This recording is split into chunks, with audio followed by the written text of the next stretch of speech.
Well, artists know your elevation was one of the warnings issued last week at those flood meetings in Yazoo City and Rolling Fork.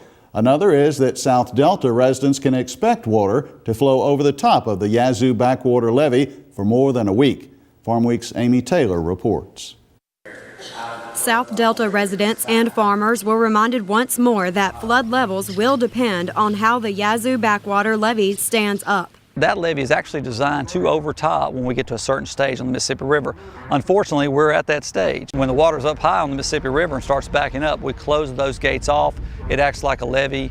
That keeps the water from inundating the South Delta. Once those gates are closed, everything that falls, any kind of rainfall that falls in almost a 4,100 square mile drainage basin from Clarksdale, Mississippi to Greenville towards Greenwood, all flows down on the South Delta and can't flow into the Mississippi River because the gates are closed because the Mississippi River is too high. The Yazoo Backwater Levee doesn't completely stop flooding, but without it, floodwaters from the Mississippi River could inundate the South Delta. Officials and emergency responders agree that even with the best case scenario, flooding will occur in this area, and their best advice is to be prepared.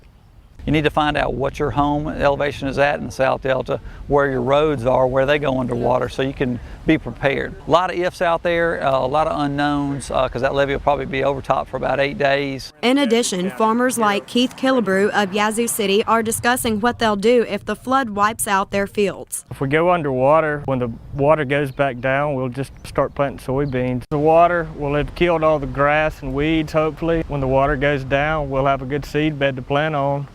Hopefully it'll be on time, it won't be too late. If it gets on into July, then crops don't really produce whatever kind of soybean you plant. At this point, Mississippi Levee Board says the Yazoo Backwater Levee is designed to overtop starting May 15th. From Rolling Fork, Mississippi, I'm Amy Taylor reporting.